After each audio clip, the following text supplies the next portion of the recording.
एक असं आहे की राष्ट्रवादी काँग्रेस पक्षाकडे रायगड जिल्ह्यामध्ये कुठलाही प्रस्ताव शिवसेनेकडून आणल्याचं माझ्या माहितीत नाही।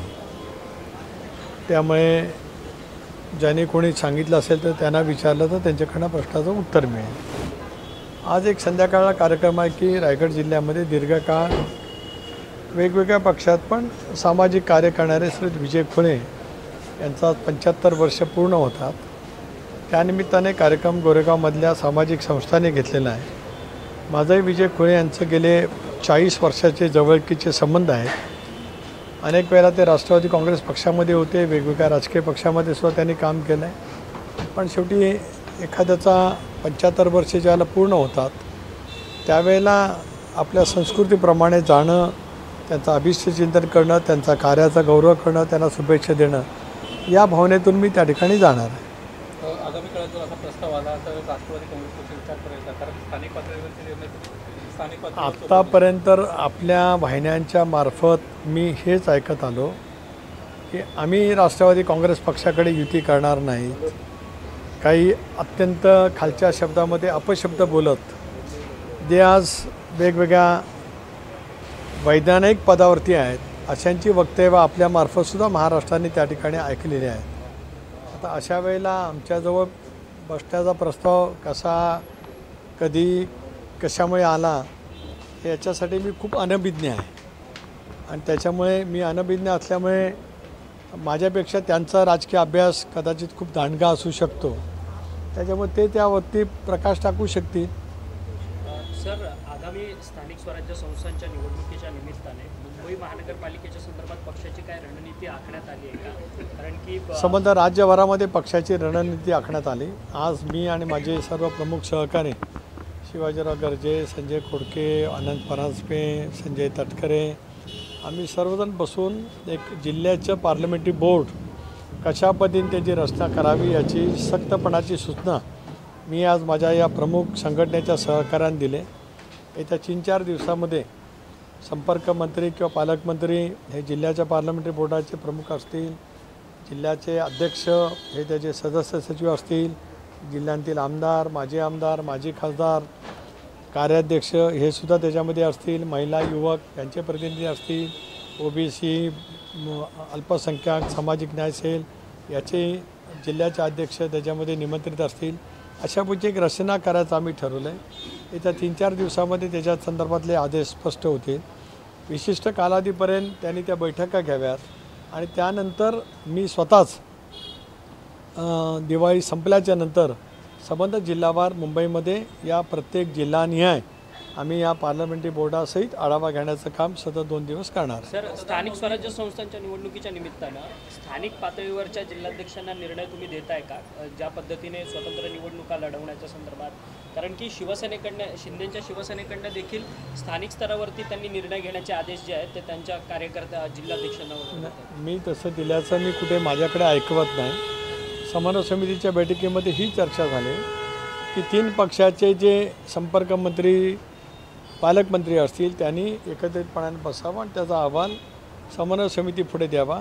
त्यानंतरचा निर्णय मुख्यमंत्री देवेंद्रजी, उपमुख्यमंत्री अजितदादा, एकनाथरावजी एकत्रितपणाने बसून घेतील। मी आता ऑफकोर्स मी सांगितलं ना मागे त्या दिवशीची पत्रकार परिषद शंभूराज देसाईंच्या बैठकीच्या नंतर मी जी केली तीही सांगितलं की प्रत्येक जिल्ह्यामध्ये पालकमंत्री आहेत, तिन्ही पक्षाचं कोण ना कोणतरी आहे, राहिलेल्या 2 पक्षाचे संपर्क मंत्री आहेत, त्यांनी एकत्रितपणाने त्या जिल्ह्यातील प्रमुखांना घेऊन बसावं आणि या संदर्भातला युतीच्या बाबतीमध्ये जे काय मतं आहेत त्यांची ती जाणून घ्यावीत आणि समन्वय समितीच्या पुढे आणावीत। हा एक भाग। राष्ट्रवादी काँग्रेस पक्ष म्हणून मी आता आपल्याला सूचित केलं की पार्लमेंटरी बोर्ड जिल्हा स्तरावरती स्थापन होईल, ते 2-4 दिवसातच होईल।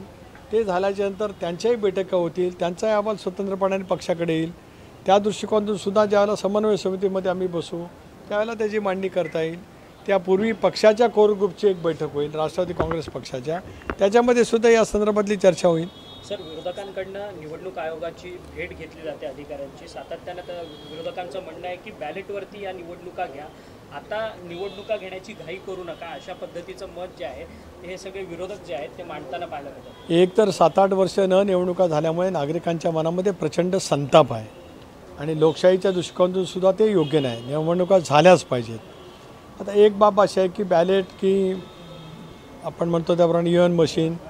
आता EVM मशीनच्या बाबतीमध्ये सुद्धा मुख्य निवडणूक आयोगाने केंद्रीय आयोगाने अनेक वेळेला विरोधकांना पत्र लिहिलेत किंवा त्याचं समोरासमोरसुद्धा प्रात्यक्षिक पाहिलं गेलेलं आहे. त्यावेळेला कोणाला त्या संदर्भातलं काही प्रूव्ह करता आलं नाही.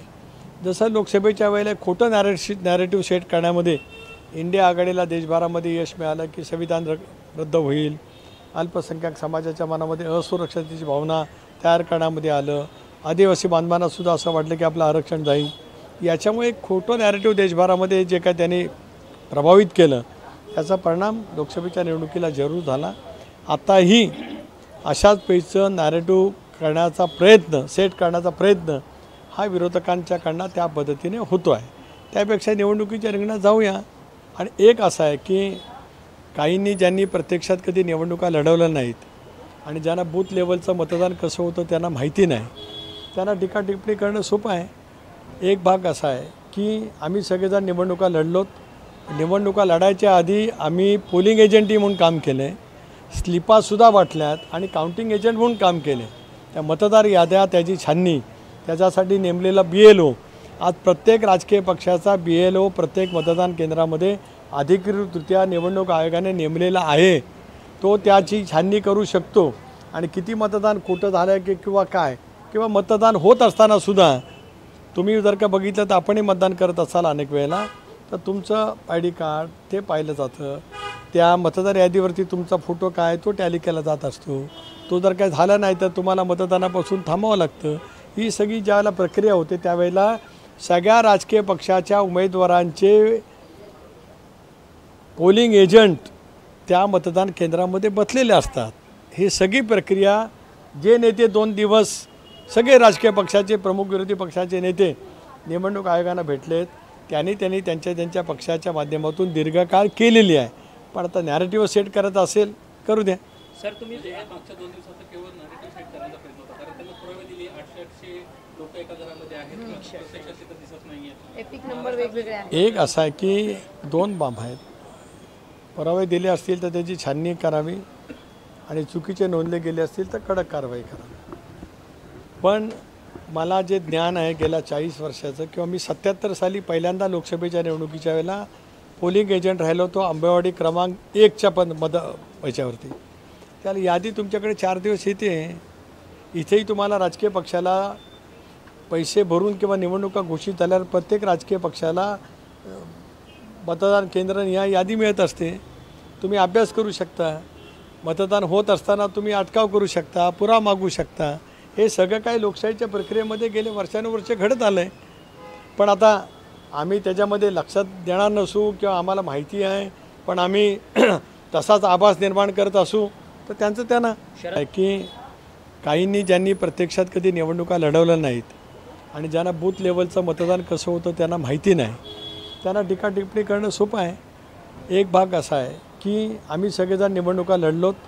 निवडणुका लढायच्या आधी आम्ही पोलिंग एजंटही म्हणून काम केलं आहे, स्लिपासुद्धा वाटल्यात आणि काउंटिंग एजंट म्हणून काम केले.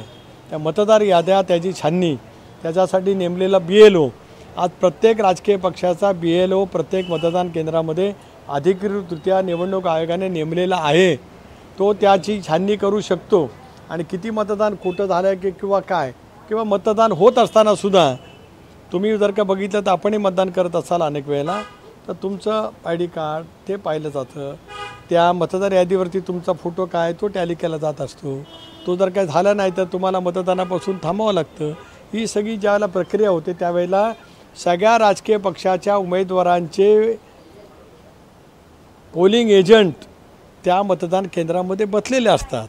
ही सगळी प्रक्रिया जे नेते 2 दिवस सगळे राजकीय पक्षाचे प्रमुख विरोधी पक्षाचे नेते निवडणूक आयोगांना भेटलेत त्यांनी त्यांच्या पक्षाच्या माध्यमातून दीर्घकाळ केलेली आहे. पण आता नॅरेटिव्ह सेट करत असेल करू द्या.